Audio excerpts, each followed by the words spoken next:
So I've got an order for Nameless Road, and I know it's at the university, so that's where I am.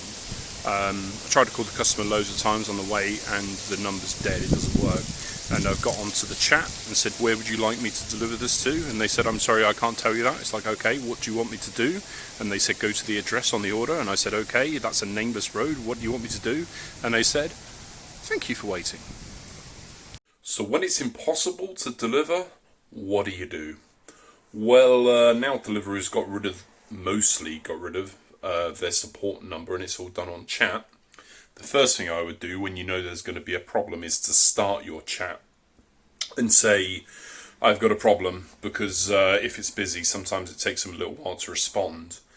So what I did, let me tell you what I did today. I accepted delivery for Unnamed Road because I knew it was in the university area, and I was quite happy to go up there. So I left, collected my order, and I got onto the chat.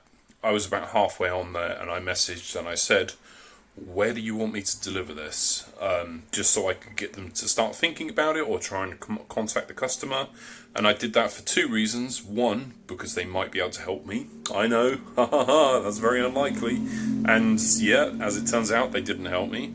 Number two is it prevents any comeback on me, because I always do that, because the customer can always say, oh, you didn't deliver, blah, blah, blah. So even though we can just follow the process on the send a message, call them, blah, blah, blah, I always contact Deliveroo however I can and tell them that I can't contact the customer, because that way it just covers you. You probably don't need to do that, but I recommend it. When I arrived, before I arrived actually, I tried to call the customer, and sometimes it says you can't get through to the customer even though the number does exist, and that's because they're on the phone. I don't know why this Deliveroo system does that, so I tried 3 times to call the customer to make sure that they weren't just on the phone or something. And then in my case, the address was wrong. It wasn't that it was wrong, it just didn't exist. It just said Unnamed Road. So get to as close to the point on the map as you can, and you can tell Deliveroo that you've arrived, and ask them what they want you to do. Once you've called the customer and you've tried to send the customer a message, you then get another option, which is to say, I'm leaving soon message, which you can do on the right hand side of the screen. In the little message thing, there should be a question mark next to it. You press on the question mark and then you can hit the I'm leaving soon. I think you have to be there for a couple of minutes before you're able to do that. I think in total you have to be where the GPS marker is for around 10 minutes before you can leave, before you can mark it as complete. But once you've called them, you've sent them a message, contacted Deliveroo, and waited, I think, for 10 minutes in total, you can mark it as complete, get on your way. And they tell you, sometimes they tell you different things, like return it to the restaurant or give it to the homeless or something, but you can pretty much keep it, whatever you were delivering. Because think about it, that food's been, let's say it takes you 5 minutes to get there, 10 minutes waiting, that's 15 minutes. I'm pretty sure that food hygiene laws prevents you from taking it back to the restaurant or anything, or selling it or anything like that. So yeah, you can pretty much keep it after that time.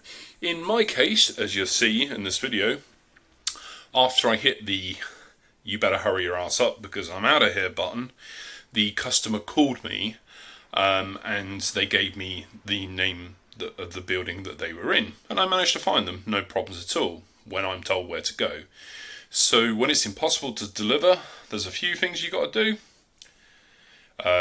Call the customer, send a message to the customer, say you're leaving soon to the customer, and also as an extra, I would say contact Deliveroo and say can't contact the customer, blah blah blah. And then after 10 minutes, yeah, you pretty much get to keep what you got in the bag. Other people might do slightly different things, but the way that I do it, I think I'm pretty much covered.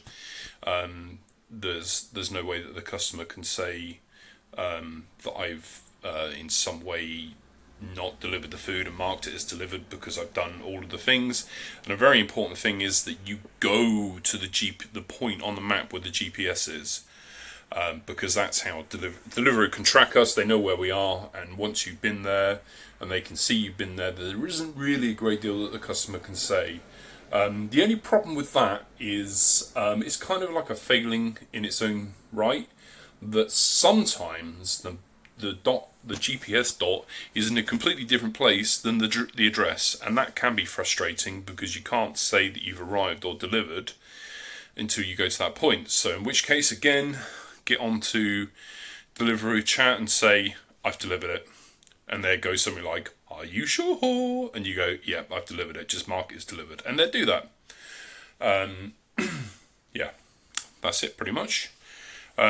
So yeah, I'm going to put the rest of the video on now so you can see what happened. So once I sent the I'm leaving message, she called me.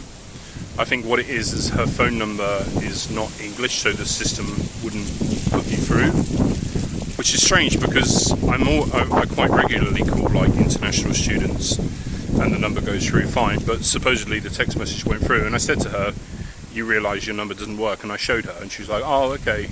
I was like, and you realise that there's no address on the order, it just says unnamed order? And she was like, oh yeah, okay. I was like, you realise that I've been waiting? She's like, oh yeah, okay. It's like,